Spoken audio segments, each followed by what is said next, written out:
हर हर महादेव मैया भवानी की जय, कार्तिक गणेश की जय, पार्वती मैया की जय।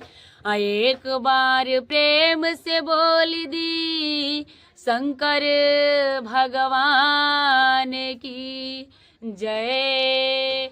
हर हर महादेव, हर हर महादेव। आई सबसे पहले देव के देव महादेव के चरणों में प्रणाम करतनी, आदि शक्ति जगदम्बा के चरणों में प्रणाम करतनी, धरती पर बैठल धरती माता के चरणों में प्रणाम करतनी, यूट्यूब के माध्यम से जितना गुरु भैया देखतनी सबके पैर छू के प्रणाम करतनी। आप सबसे यह नम्र निवेदन बा कि ऐसे ही हमारा रंभा शिव चर्चा गीत चैनल के दुलार प्यार देत रही, हम पे अपन कृपा बनौले रही, अपन आशीर्वाद बनौले रही। ये दीदी ये भैया कि ऐसे ही आप सबके बीच में हम कथा लेके आई, गीत लेके आई। आपे सबके दुलार है, आपे सबके प्यार है कि आप सबके बीच में आज एगो गीत एगो कथा देता नहीं। आपे सबके आशीर्वाद है, तो आप सबसे आशीर्वाद के चाहना रही, हम के ऐसे ही अपन छोट बहन समझ के आशीर्वाद देते रही। आप सबसे यह मांगब। चली आज एगो कथा लेके आयल बनी बहुत सुंदर आप सबके बीच में। एक कथा के बहुत पूरा पूरा रउरा सब सुनब, आधा अधूरा सुन के मत छोड़ब। देखी ये कथा दूगो बहिन के बा, भगवान भोलेनाथ के बा। आई ये कथा में का रहस्य बा, जब पूरा सुनब तब रउरा सबके पता चली। देखी एगो गांव में दूगो बहिन बालो गुरु बहिना। बड़की बहिन जवन बाड़ी बड़ा धनी बनी बाड़ी, छोटकी जवन बाड़ी ए गुरु बहिना बड़ा बेचारी गरीब बाड़ी, बहुत गरीब बाड़ी। उनका बेरा पर भोजन भी नहीं के कि शाम सुबह भोजन बना के खास। अब बड़की जवन बाड़ी बड़ा धनी बाड़ी, राजा बाड़ी, उनका राजकाज सब भरल बा, सब चीज से भरल बा, गाड़ी बस घोड़ा बंगला सबसे भरल बा। छोटकी बहिनिया जवन बाड़ी सोचा तरी कि हमरा नसीब में का बा, हमरा दीदी के नसीब में का लिख रहे कि उनकर सब चीज भरल बा, हमरा नसीब में कुछ नहीं खे। देखी उनकर जवन बड़की बहिन बाड़ी वो बेचारी धनी बाड़ी, राजा बाड़ी। जानते बानी तनी मनी जे पैसा रुपया ला हो जाला गुरु बहिना, तनी मनी घमंड तो होइए जाला। वो रोज छोटकी बहिन के लइका एगो रहलन, कहली के बेटी ए बुची अपना लइका के हमरा द्वार पर भेज दिया, रोज काम करी आ शाम के खाना लेके जाई। कहली कि ठीक बा। पेट के जरले बेचारी वो अपना लइका के काम करे के वो बड़की बहिन की भेज देस। बेचारा दिन भर खटे, साजी का भोजन देस तो लेके जाओ, सब घर परिवार खा। वही ना करते करते भगवान के चर्चा कीर्तन में उ जाए लगली। छोटकी बहिन उनकर जाए लगली तब प्रसाद मिले, दया मिले, लेके आवस घरे अपना लइकन बच्चन के खियावस, खास बाटस। बेचारी वही ना करते करते कुछ दिन बीत गईल। जब बीत गईल तो भगवान भोलेनाथ जी कहनी कि काहे ना हमरा तनी चले के पड़ी, चल के देखी कि आखिर ई कितना गरीब बिया, कितना बेसहारा बिया, एकर सहारा केहू देवे वाला निखे। लेकिन देखी भगवान अपने ना आके औ नाग नागिन के भेजनी। नाग नागिन के कहनी कि तहाँ लो जालो आ उनका से मैं बात पूछी हलो कि तारा काथी के दुख बा, काथी के तारा तकलीफ बा। ई बड़की बहिनिया जवन रहली एंगा ना देश, छोटकी के लइका आई के खटे गुरु बहिना, तो वही के बदले में जवन भी देवे के रहे, आटा देश, चावल देश, दाल देश देश उ ताकत रहस कि हमर बड़की दीदिया भेजाई तो हम बना के खाई। नाग नागिन आई लो तब बेचारी सी चर्चा में से उन्हें से छुट्टी भई रहे, सी चर्चा खत्म हो रहे, आवत रहली। रास्ता में ये गुरु बहिना नाग नागिन उनका के भेटा गइलो। ओ नाग नागिन उनका रास्ता घेर लिहलो।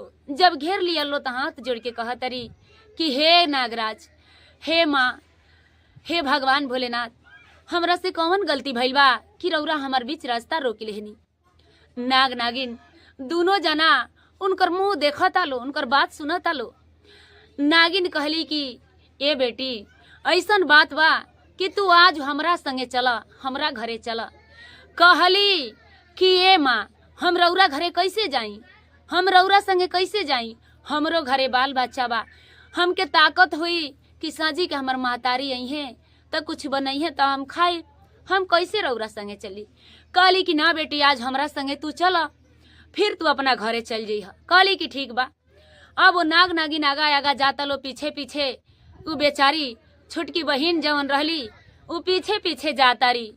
पीछे पीछे जाता रही नाग नागिन लेके आ वहाँ जाता लो जहाँ खजाना भरल बा। धीरे धीरे उनका के वहाँ लेके चली गई लो। जब चली गई लो तो नाग नागिन के एगो बहिना बच्चा 2 गो 4 गो 10 गो रहे लो। उनका लोग के का कैले रहली नागिन की खचोला से ढाँप देले रहली खचोला से। अभी ढूक तरी जा तरी देख तरी तो मैं घर के केमाड़ी खोल के नागिन देखाव तरी तो मैं धन संपत भरल बा, लेकिन एगो घरवा के दरवाजा ना खोलस। उनका के कहले रहली ये दोनों नाग नागिन चौरी में चल गई लो। उनका के कहले रहे लो कि ये बेटी देख सब दरवाजा खोली है लेकिन हई दरवाजा नत खोली है। कहली कि ठीक बा, लेकिन देखी उनका पाप रहे कि आखिर ये घरवा में का छिपा के रखले बड़ी कि कहली कि दरवाजा मत खोली है। अब वो गोइली नु तो वो दरवाजा खोल के आज जब देख तरी तब बाप रे नाग नागिन तब तक ले कूद के भगली तो एक जना पर लात पड़ गई। पोछिया उनकर टूटी गई। अब तो डेरा तरी कल्प तरी कि हमरा के नाग नागिन आज डस के मुँह दिलो आइलो तो कल्प तरी। और जो नाग सांप के बच्चा के पोछिया टूटा रहे वो देखले रहलन कि ई हमर जात के पोछ तूर देली। वो रोज कहस कि हम बड़ हो जाइब नु तो इनका के काट के मुँह आई, हम बड़ हो जाइब तो इनका के काट के मुँह आई। अब देखी नागिन अली तो बेचारी रोई रोई मैं अपन बात कहे लगी। कहली कि कौनो बात ना बेटी, पोछिए टूटल बा तो का हो गई, हम तरह के डामल फांसी तो नहीं देत।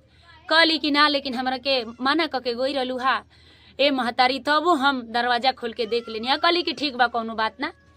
अब देखी इनका के बड़ा बढ़िया से अब नागिन इनका के ननद के नाता लगा लेली।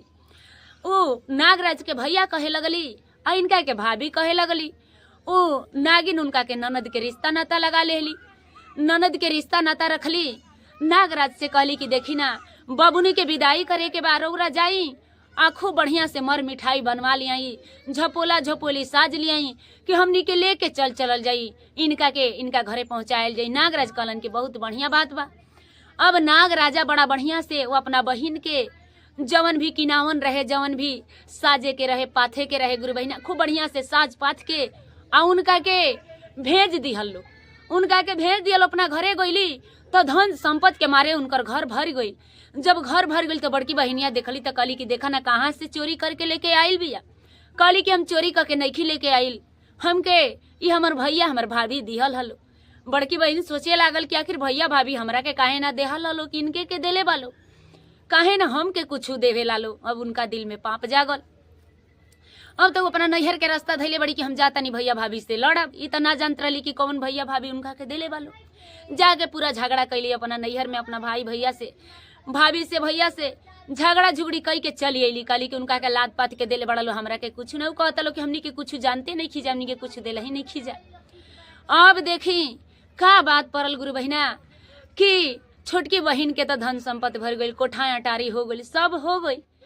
लेकिन एक दिन पोछी काटा जवन सांपवा के बचवा रहे वो कहता कि आज हम इनका के डसब जरूर।